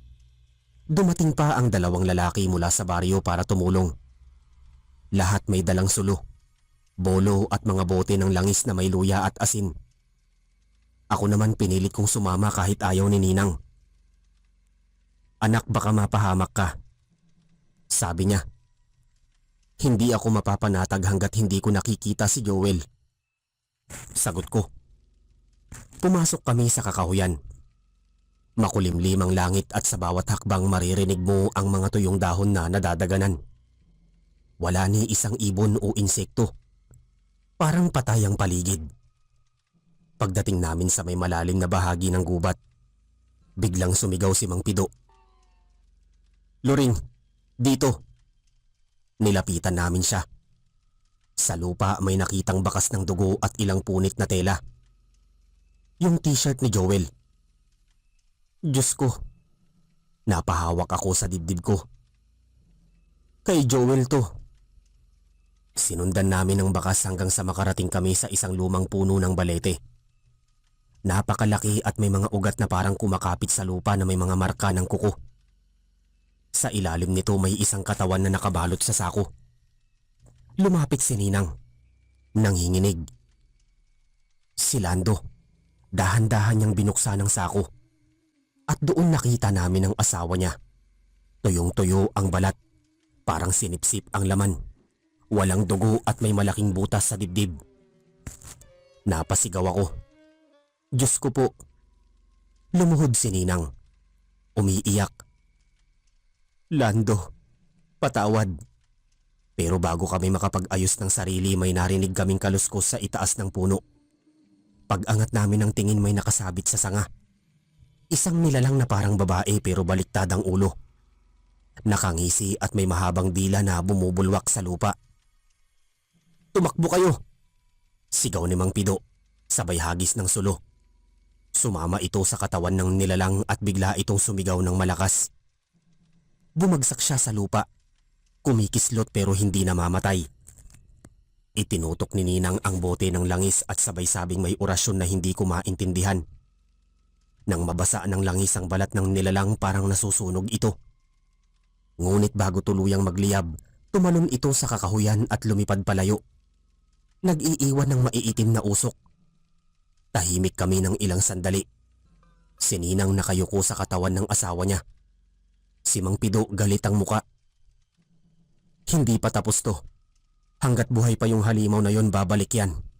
At baka si Joel naman ang kunin. Nang marinig ko yun, natigilan ako.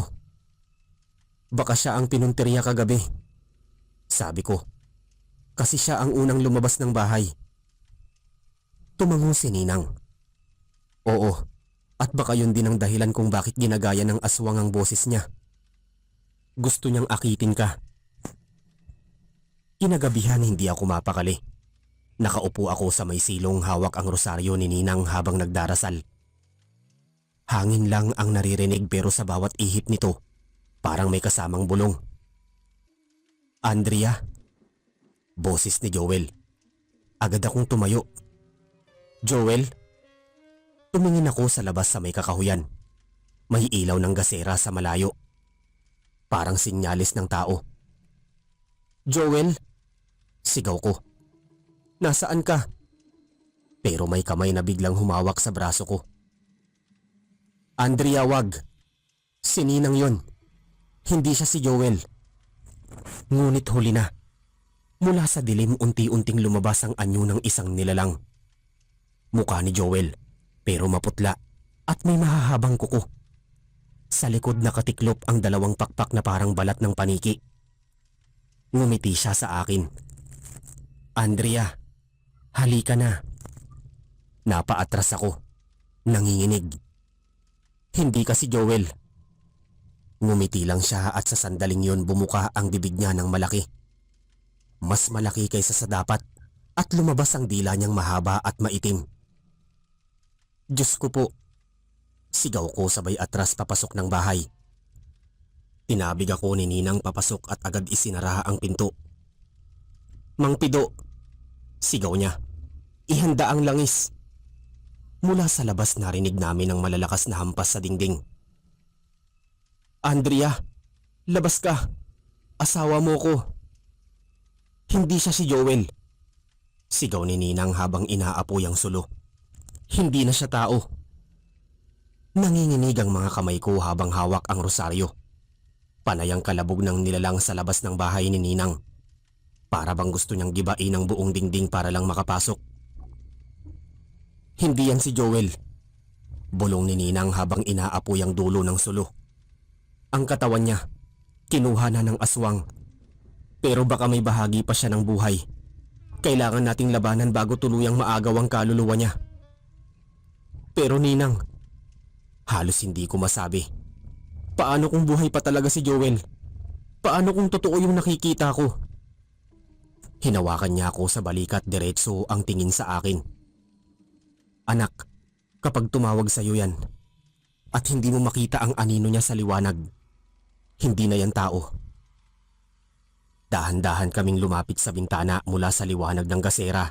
Kita namin ang anino sa labas. Napaiyak ako. Diyos ko po. Muling kumalabog ang pinto. Andrea, halika na. Ngunit sa boses niyang yun kasabay ng bawat salita ay isang uri ng halakhak na parang huni ng hayop. Mang Pido! Sigaw ni Ninang. Ngayon na! Tumakbo si Mang Pido papunta sa likod ng bahay. Bitbit ang bote ng langis. Binuksan niya ang bintana at sabay saboy ng langis na may luya at asin. Agad na sumigaw ang nilalang sa labas parang nasusunog. Tumalon ito pa atras pero bago ko tuluyang tumakas, nakita ko ang mukha niya ng malinaw sa liwanag ng apoy. Si Joel nga, pero iba na ang mga mata niya. Mapula at ang balat niya ay parang pinatigas ng apoy. May nakadikit pang mga balahibo sa leeg. Hindi ko kayang panoorin to. Bulong ko, sabay takbo papunta sa kwarto. Sinundan ako ni Ninang. Andrea, anak, huwag kang lalapit sa kanya.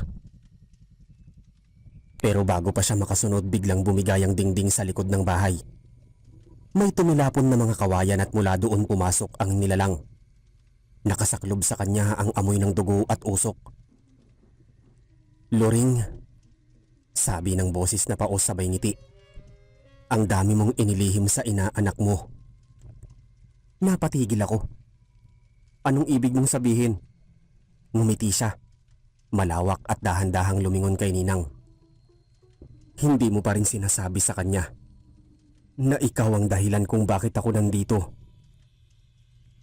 Ninang? Tanong ko, nanginginig. Anong sinasabi niya? Lumapit sa akin si Ninang. Umiiyak na. Andrea, noong bata ka pa inampun kita mula sa kapatid kong namatay. Pero hindi ko sinabi sa iyo na ang tunay mong ina ay pinatay ng nilalang na ito. At ang nilalang na yon, sabay tingin sa nilalang sa harapan namin, ay si Joel na ngayon. Nang marinig ko yun parang tumigil ang mundo ko. Hindi totoo yan. Anak, matagal ko nang alam na may sumpa ang pamilya mo. Ang aswang na yan ay bumabalik sa bawat henerasyon. At ngayon ginamit niya si Joel para makabalik dito. Hindi siya aswang. Sigaw ko. Pero habang nakatingin ako kay Joel, unti-unti niyang inangat ang kanyang mga kamay. Mahahaba na ang mga kuko at ang mga mata nagliliwanag sa pula. Halika na, Andrea. Sabi niya sabay abot ng kamay. Hindi mo na kailangan matakot. Dito, hindi ka tatanda. Hindi ka masasaktan. Umiling ako. Humagulgol. Hindi ako sasama sa'yo. Sa isang iglap tumalon si Ninang sa harapan ko. Hawak ang bote ng langis. Kung gusto mong mapahinga ang kaluluwa mo, Joel, patawarin mo kami. Sigaw niya sabay saboy ng langis sa mukha nito. Sumigaw si Joel ng malakas at sa sandaling yon, parang yumanig ang lupa.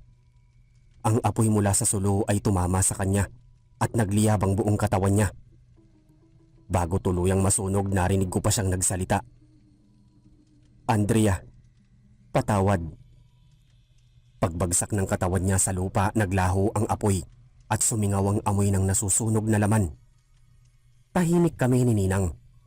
Walang nagsasalita. Tanging tunog ng hangin at paghinga naming dalawa ang naririnig. Lumuhod si Ninang. Hawak ang rosaryo.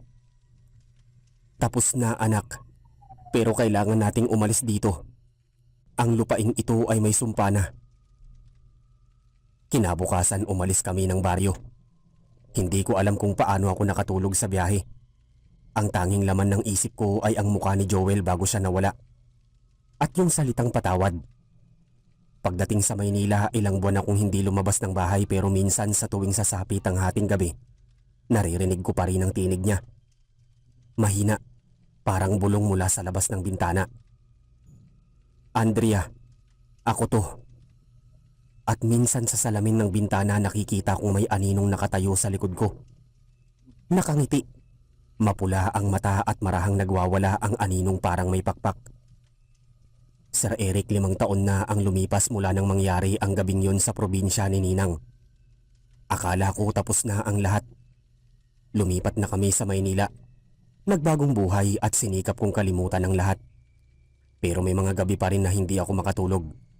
Kada maririnig ko ang huni ng pusa sa labas, parang naririnig ko ulit yung tinig ni Joel. Andrea. Hanggang sa isang araw tumawag si Ninang. Mahina ang boses niya.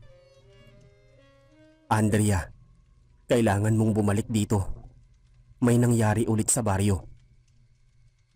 Anong ibig mong sabihin, Ninang? May mga nawawala na namang bata. Parehong-pareho sa nangyari noon.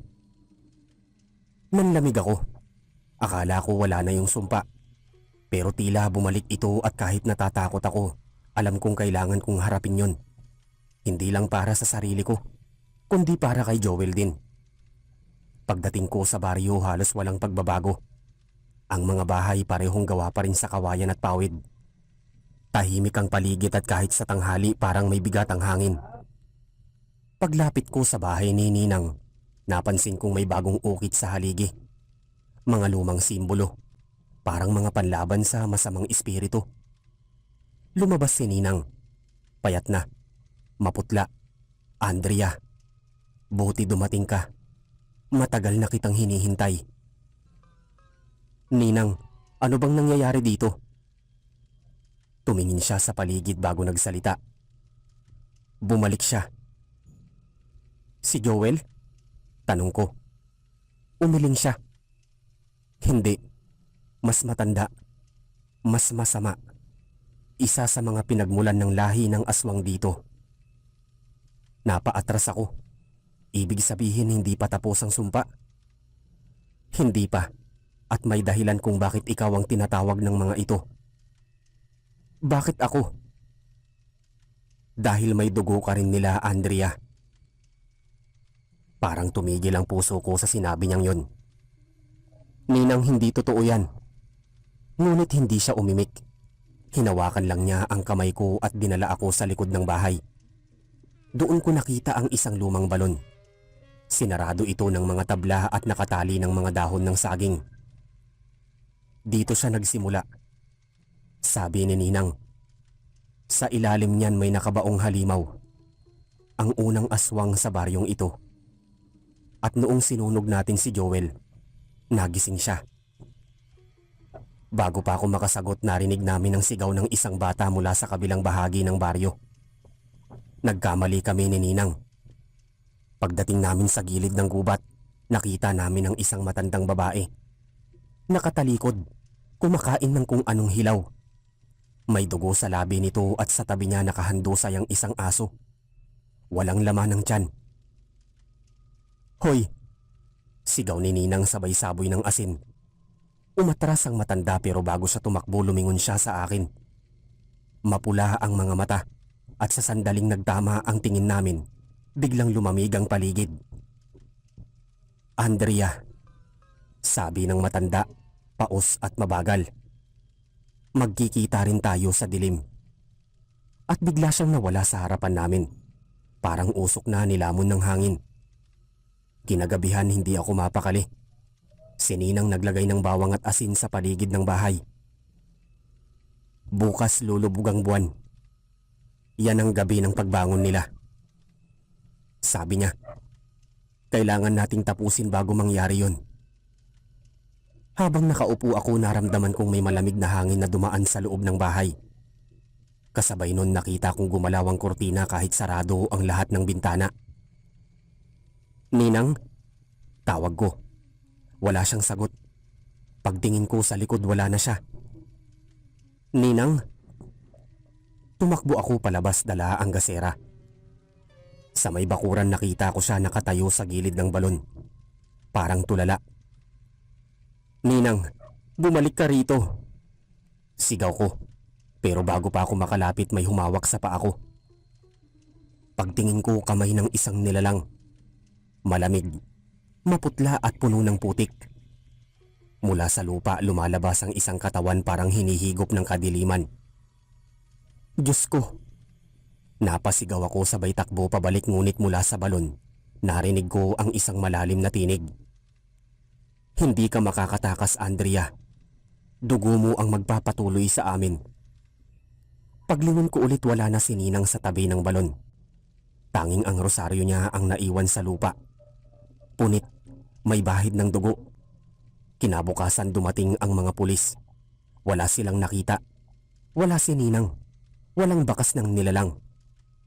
Sabi nila baka raw nalunod o inatake ng hayop. Pero ako alam kong hindi yun totoo. Bago ako umalis ng baryo, dumungaw ako sa lumang balon. Tahimik ito pero sa ilalim naririnig kong may mahihinang boses na bumubulong. Andrea, huwag kang lalayo. Kahit anong gawin ko, dala ko pa rin ang tinig na yon. At tuwing gabi sa salamin ng bahay ko sa Maynila, may aninong bumabalik. Nakangiti, mapula ang mata at tila pamilyar ang muka. Sir Eric, ilang linggo matapos mawala si Ninang, hindi ako matahimik. Bawat gabi may mga panaginip akong paulit-ulit nakikita ko si Ninang. Nakatayo sa tabi ng balon, hawak ang rosaryong duguan. Sa likod niya may aninong mahaba ang kuko at nakangiti. At sa dulo ng bawat panaginip, naririnig ko yung tinig. Andrea, ikaw ang susunod. Hindi ko alam kung bakit pero naisip kong bumalik ulit sa baryo. Mag-isa. Gusto kong alamin ang totoo. Hindi ako makakapayag na matapos lang ang lahat ng walang kasagutan. Pagdating ko sa baryo, halos wala ng tao. Marami nang lumipat dahil raw sa mga nangyaring misteryo. Ang mga bahay sira-sira na at ang mga puno sa paligid ng balon ay parang tuyot na. Habang naglalakad ako may lumapit sa aking matanda. Mahaba ang buhok, nakasuot ng lumang saya at may dala siyang tungkod. "Anak, hindi ka taga rito, di ba?" Tanong niya. Tumango ako. "Dati po, anak-anakan ako ni Aling Loring." Sininang. Biglang lumaki ang mata niya. "Ikaw pala yung inaanak, yung batang iniligtas niya noon. Anong ibig niyo pong sabihin?" Tumingin siya sa paligid tapos bumulong. "Ang dugong hawak mo, anak, hindi lang tao. Ikaw ay pinanganak sa ilalim ng gabi ng dugong buwan." Hindi ko po maintindihan. "Ang ina mo si Rosario. Siya ang huling babaeng nagluwal sa isang nilalang na kalahating tao, kalahating aswang. At yun ay ikaw." Nanlaki ang mga mata ko. "Hindi totoo yan." Ngumiti lang ang matanda. May lungkot sa muka. "Tanungin mo ang balon. Lahat ng sagot ay naroon." Gabi na nang bumalik ako sa lumang bahay ni Ninang. May dala akong gasera at sa dibdib ko nakasabit pa rin ang napunit na rosaryo. Habang lumalapit ako sa balon ramdam ko ang lamig sa paligid. Parang may mga matang nakamasid sa dilim. "Kung totoo to," sabi ko sa sarili, "kailangan kong malaman." Tinanggal ko ang mga nakatakip na tabla sa balon nang makita ko ang loob, itim ang tubig. Walang liwanag na tumatagos. Kumuha ako ng bato. Hinulog ko. Walang tunog ng paglagapak. Parang walang hanggan ng lalim. Tapos may lumabas na bula. Kasunod nun marahang umangat ang isang boses na paos. Galing sa ilalim. "Bumalik ka na, anak ko." Nanigas ako sa kinatatayuan ko. Sinong nagsasalita? "Ako to, Andrea. Ang dugo mo ang ugat ko. Huwag mong labanan ang katauhan mo." Kasabay nun umakyat mula sa balon ng malamig na hangin at unti-unting umangat ang isang anyo. Babae. Mahaba ang buhok. Maputla. May mga pulang mata at mga kuko na parang matalim na bakal. "Anak," sabi niya, "ako ang ina mo." Napaatras ako. Nanginginig. "Hindi. Hindi ka ang ina ko."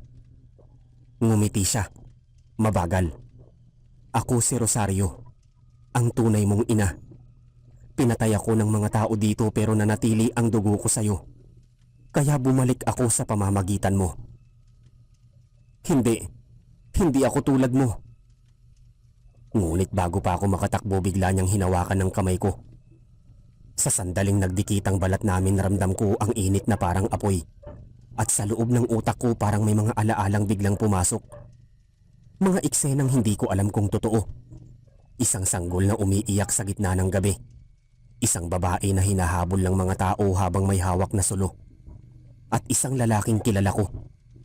Si Joel, nakatayo sa tabi ng nasusunog na bahay. "Lahat ng yan ay kasaysayan natin," sabi ng tinig ng babae. "Kahit anong gawin mo, anak, hindi mo maitatanggi ang dugo." Bago ako tuluyang makawala, naramdaman kong sumakit ang ulo ko. Nang dumilat ako na lang mag-isa sa tabi ng balon. Pero ang kamay ko puno ng dugo at sa palad ko may marka. Hugis buwan, pula at mainit sa balat. Kinabukasan umalis ako ng baryo. Hindi ko na alam kung saan ako pupunta pero simula noon iba na ang pakiramdam ko. Sa gabi mas malinaw na sa akin ang mga tunog sa dilim. Naririnig ko ang pagaspas ng mga pakpak kahit walang ibon. At minsan kapag galit ako nararamdaman kong tumitigas ang mga kuko ko. Hindi ko alam kung sumpa o biyaya to, Sir Eric. Pero simula ng araw na yon alam kong hindi ko na maiiwasan ang katotohanan. May dugo akong aswang. Sir Eric, matapos kong matuklasan ang lahat hindi ako mapalagay. Araw-araw ramdam kong may nagbabago sa katawan ko. Madali akong magising kahit walang ingay. Minsan naririnig ko ang mga yabag ng pusa sa kanto kahit nakasara ang lahat ng bintana. At tuwing tatamaan ako ng galit, parang may apoy na tumatakbo sa mga ugat ko. Hindi ko alam kung paano ko pipigilan ng sumpa, pero isa lang ang malinaw. Hindi ako papayag na matulad kay Joel o kay Inang Rosario. Hindi ako magiging halimaw. Isang gabi habang nasa Maynila ako may kumatok sa pinto. 3 sunod na katok. Mabagal, mabigat. Pagbukas ko walang tao. Pero sa sahig may iniwang lumang sobre. Binuksan ko. Sulat kamay ni Ninang Loring. Andrea, kung binabasa mo ito, ibig sabihin ay alam mo na ang lahat. Sa ilalim ng balon sa baryo, may nakalibing na bato. Yan ang pinagmulan ng sumpa. Basagin mo ito sa ilalim ng liwanag ng buwan. Pero mag-ingat dahil babalik ang mga kaluluwa ng mga aswang para pigilan ka. Nanginig ang mga kamay ko. Hindi ko alam kung paano nasulat ni Ninang ang liham na yon pero alam kong totoo. Kaya kinabukasan bumalik ako sa baryo. Pagdating ko roon, mas madilim kaysa sa dati. Parang patay na lahat ng ilaw sa buong lugar. Ang mga puno sa paligid ng balon tuyot at baluktot at sa gitna naroon pa rin ang balon. Nakabukas, tila naghihintay. Habang papalapit ako biglang lumamig ang hangin. Sa paligid narinig ko ang mga tinig na mahina. Parang humahalimaw sa dilim. Andrea, anak ko, sumama ka na sa amin. Pinilit kong wag matakot. Hawak ko ang bote ng langis na may asin at luya pati ang rosaryo ni Ninang. Nang lumapit ako sa gilid ng balon sinimulan kong hukayin gamit ang bakal. Makalipas ang ilang sandali tumama ito sa matigas na bagay. Isang bato, kulay itim, parang nasunog at may mga ukit ng lumang simbolo. Habang hinuhukay ko biglang umalo ng lupa. May mga kamay na lumabas mula sa lupa. Mapuputi, mahahaba ang kuko at malamig. Hindi mo kami mapipigilan. Sigaw ng mga tinig. Tumalon ako paatras sabay saboy ng langis sa paligid. Umusok ang lupa at sumigaw ang mga nilalang. Paglingon ko nakita ko silang dumarami. Mga anino. Mga anyong tao na kalahating hayop. May pulang mata at mga ngipin na parang matalim na bakal. Hindi ako natatakot sa inyo. Sigaw ko. Hindi ako kabilang sa lahi nyo. Ngunit habang sinasabi ko yon naramdaman kong umiinit ang marka sa palad ko. Ang pulang hugis buwan, nagliliwanag. Kasabay nun naramdaman kong parang may lakas na sumasabay sa galit ko. Mas matalas ang pandinig ko. Mas mabilis ang galaw ko. Doon ko naintindihan hindi ko kailangang labanan ng dugo ko, kundi gamitin ito laban sa kanila. Kinuha ko ang itim na bato mula sa lupa. Agad silang nagsigawan, parang natatakot. Isang dugo ng ating lahi ang humahawak sa bato. Hindi mo pwedeng basagin yan, anak. Ngunit pinikit ko ang mga mata ko at inalala si Ninang. Ang mga turo niya ang kabutihan niya. Hindi ako nilalang ng dilim. Sabi ko, ako ang anak ng liwanag ng ginamit nyo. Sabay hampas ng bato sa isang malaking bato sa tabi ng balon. Pagputok nito isang malakas na alingaw-ngaw ang sumabog. Sumigaw ang mga nilalang. Nagsunugan sa liwanag. Na tila galing sa buwan mismo. Ang mga anino isa-isang naglaho. Kasabay ng mga sigaw na parang sinusunog ng araw. Ang hangin biglang luminaw. Ang balon unti-unting nagsara mag-isa. At sa gitna ng katahimikan narinig ko ang huling tinig ni Inang Rosario. Pinatawad na kita, anak. Lumuhod ako sa lupa. Pagod, nanginginig pero magaan ang dibdib. Alam kong tapos na. Pag uwi ko sa Maynila, ilang linggo akong tahimik. Wala nang mga anino sa salamin. Wala nang bulong sa gabi. Ngunit sa palad ko nananatili pa rin ang marka ng buwan. Hindi na pula, kundi maputi. Sabi ng pari na kinausap ko, simbolo daw yon ng paglaya. At sa tuwing tumitingin ako sa langit tuwing gabi, palaging malinaw sa isip ko si Ninang, si Joel at pati si Inang Rosario. Hindi ko sila kinasusuklaman. Alam kong pare-pareho kaming naging biktima ng sumpa na nilamon ng panahon.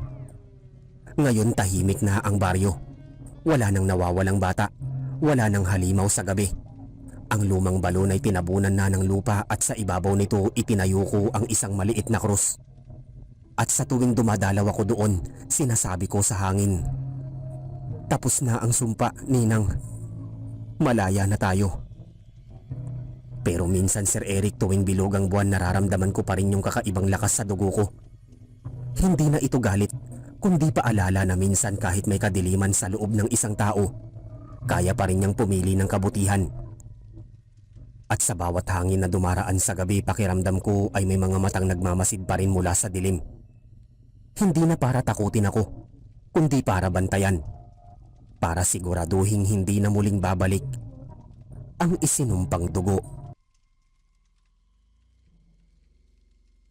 Magandang araw po, Sir Eric. Ako nga po pala si Carlo. At gusto ko pong ibahagi sa inyo ang isang karanasang hanggang ngayon ay hindi ko pa rin makalimutan. Nangyari po ito noong taong 1991 sa probinsya ng Capiz, sa mismong lugar ng bayaw ko na si Ramon. Hindi ko noon alam na ang simpleng pagdalo namin sa pistahan ay mauuwi sa isang gabi ng takot at kababalaghan. Noong panahong yon, bagong kasal pa lang ng ate ko kay Ramon. Kaya nang marinig naming may pista sa kanilang baryo, nagyaya siyang pumunta kami ron. "Masaya dun, Carlo," sabi niya. "May sayawan, may inuman, at may pakarnabal pa. Parang isang linggong kasiyahan yon, baka gusto mo ring makilala yung mga kamag-anak ni Mila." Pumayag ako agad. Sa totoo lang, gusto ko ring magpahinga sa Maynila. Mainit, maingay, puro trabaho, kaya sumama ako sa kanila. Pagdating namin sa lugar, napansin ko agad kung gaano katahimik ang paligid. Mag-aalas 2 pa lang ng hapon, pero parang may lungkot sa paligid ng mga bahay. May mga batang naglalaro, pero kakaiba ang tingin nila sa amin, lalo na sa akin na tagalabas. Ang mga matatanda nakaupo lang sa ilalim ng puno ng santol, nagbubulungan. "Ganito talaga dito," sabi ni Ramon habang nagmamaneho ng jeep na hiniram namin. "Tahimik pa sa hapon, pero mamaya paggabi sigurado buhay na buhay ang baryo."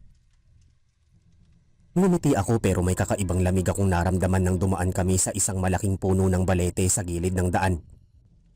May ilang kandila sa ilalim at parang may nag-aalay ng pagkain.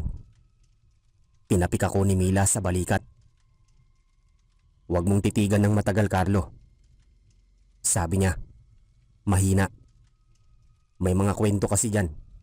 Minsan daw may nagpapakita." Napatawa pa ako. Ang mga kwento ng matatanda siguro yan.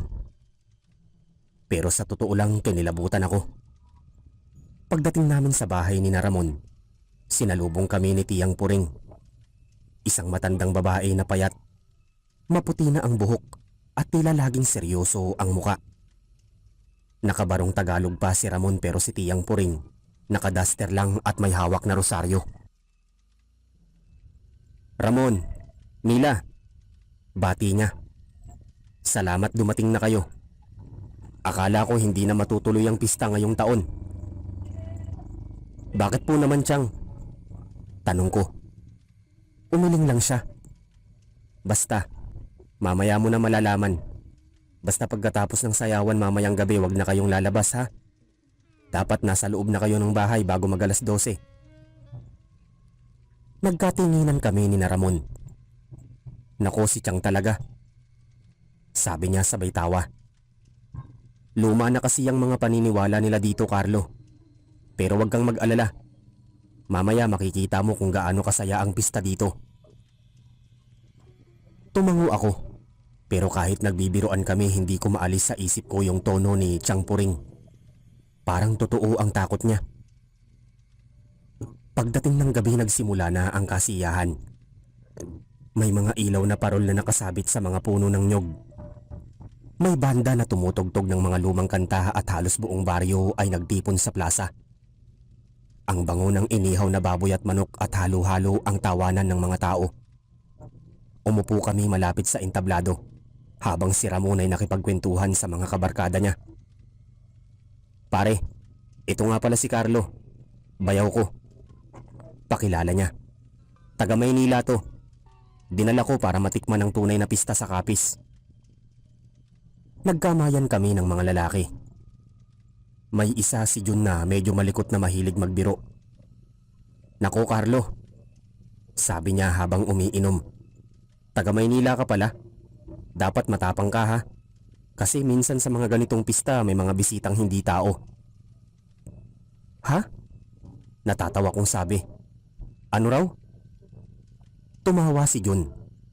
Biro lang. Pero totoo may mga kwento rito. Kapag pista raw sumasabay ang mga nilalang sa kasiyahan. Gusto nila ng amoy ng dugo at alak. Jun, tigilan mo yan. Singit ni Ramon. Baka matakot pa si Carlo.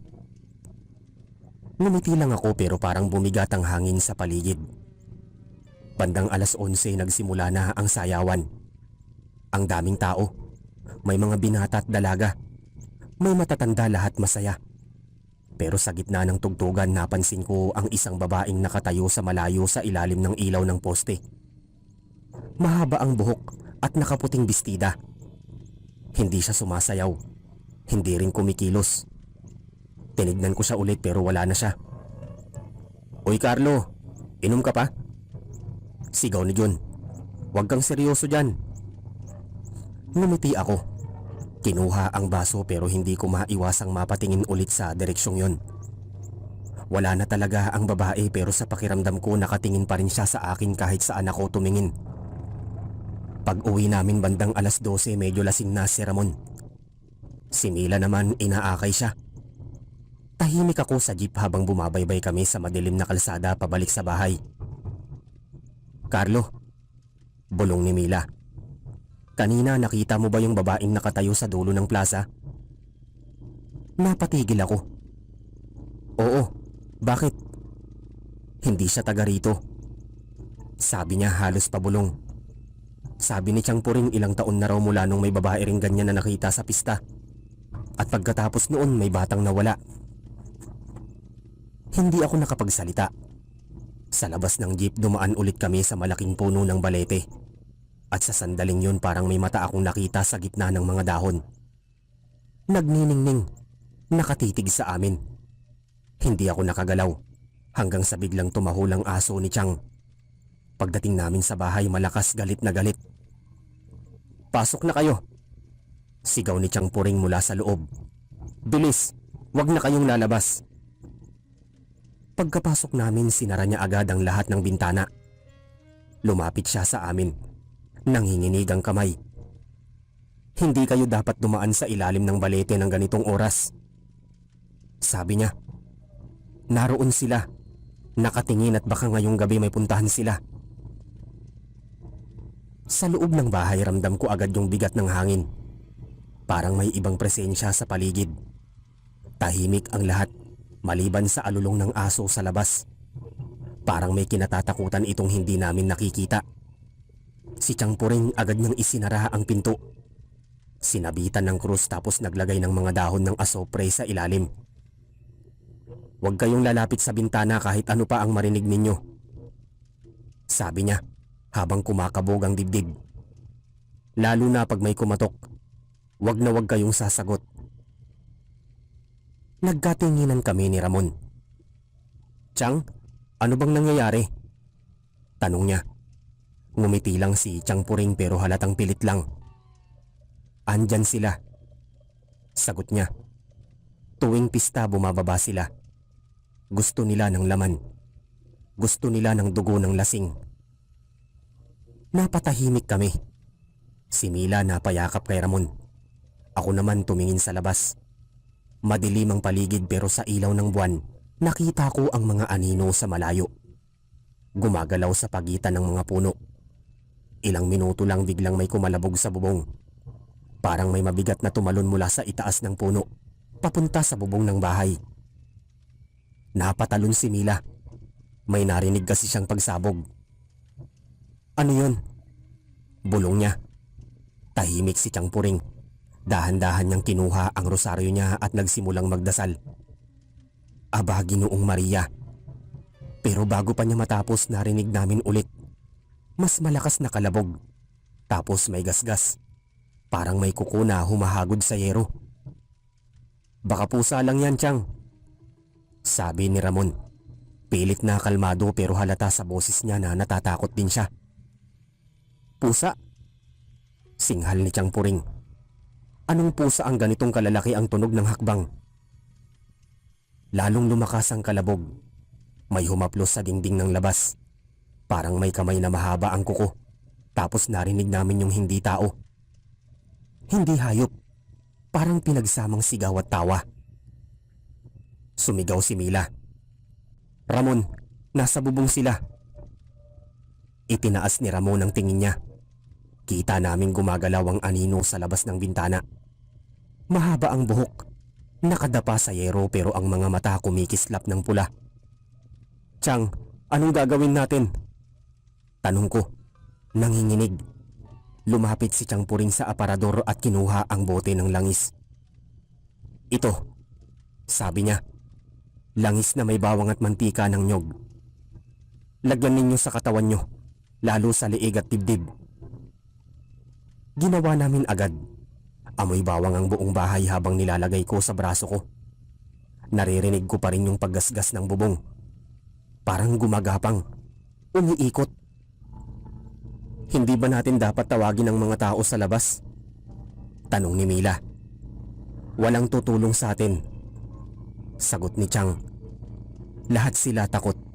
Lahat alam nila yung gabi ng pista. Walang lalabas kapag nagsimula na." Bandang 12:30 humina sandali yung mga tunog. Parang umalis, pero pagkatapos ng ilang minuto may kumatok sa pinto.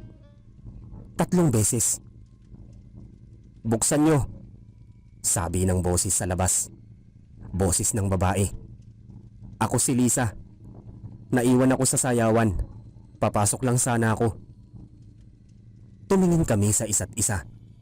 Si Mila ang unang nagsalita. "Carlo, di ba yung Lisa yung nakasayaw kanina kay Ramon?" "Baka nga," sagot ko. "Baka natakot lang." Pero bago pa kami makagalaw, hinawakan ni Chang Puring ang braso ko ng mahigpit. "Hindi siya si Lisa," sabi niya. "Huwag kang lalapit." Tinignan ko siya. "Paano mo alam?" "Walang tao na kumakatok ng ganyan. Dapat 3 malakas na katok. Hindi mabagal. At hindi ganitong oras." Nilingon namin ulit ang pinto. Tahimik. Tapos bigla ulit may kumatok. Mas marahan. Mas mabigat. "Lisa nga yan," sabi ni Ramon na tumayo. "Hindi naman siguro masama kung silipin ko lang." "Ramon!" sigaw ni Tiyang. Pero huli na. Binuksan ni Ramon ng kaunti ang kurtina sa bintana. At doon nakita, hindi babae ang nasa labas. Nakayuko siya, pero yung liig niya mahaba, parang nababanat. Ang balat niya kulubot, kulay abo at yung mga mata puti lang. Wala nang itim. Napaatras si Ramon. "Diyos ko!" bulong niya. Ngumiti yung nilalang sa labas. Peke ang ngiti. "Tuloy niyo na ako," sabi niya. Sabay pakita ng ngipin. Mahahaba, matulis, basa ng dugo. Sumigaw si Mila at hinila si Ramon palayo. Biglang bumukas ang bintana. Sumilip ang kamay. Mahaba, makapalang kuko parang ng bakal. Tinangka nitong abutin si Mila pero natamaan ni Chang Puring ng krus na gawa sa kawayan at asin. Napaatras yung nilalang. Parang nasunog ang balat. "Hindi niyo ko matatakasan," sabi niya habang unti-unting naglalaho sa dilim. "Isa sa inyo ay akin ngayong gabi."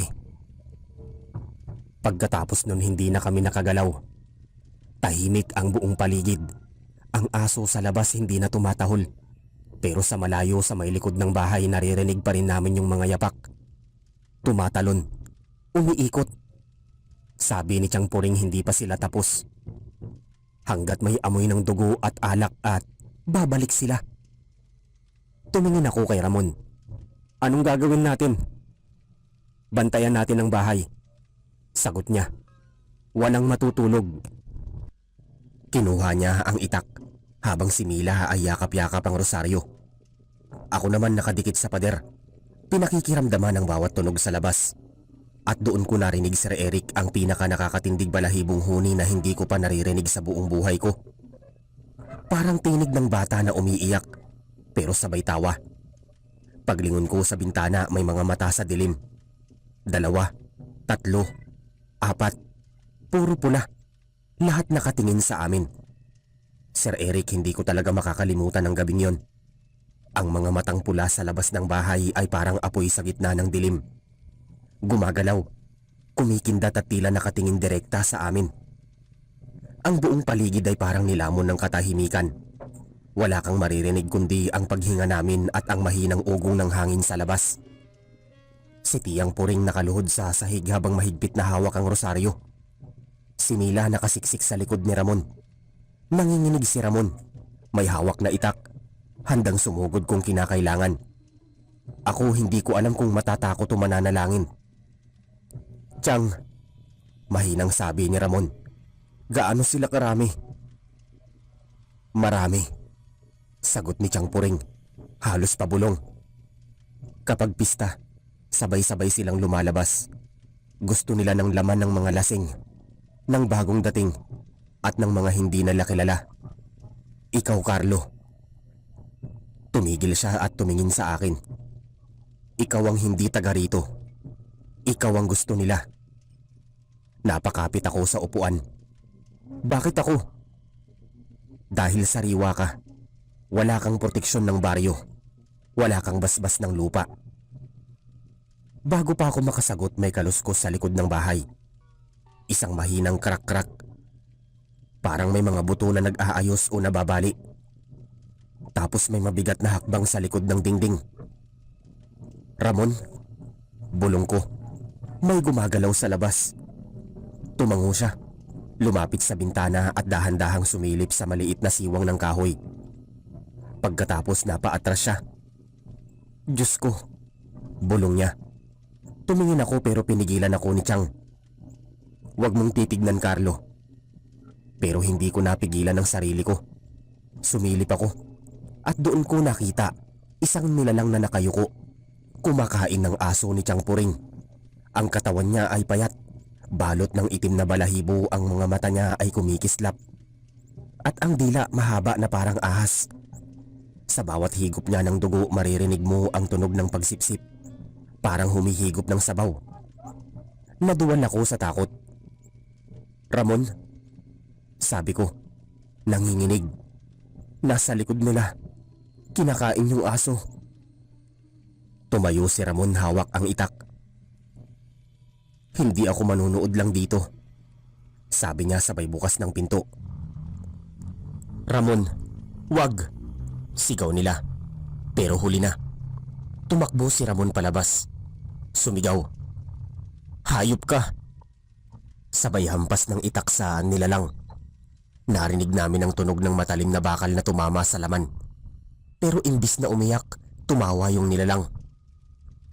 "Hindi mo ko kaya, Ramon." Boses babae, paos at may halong hinga ng hangin.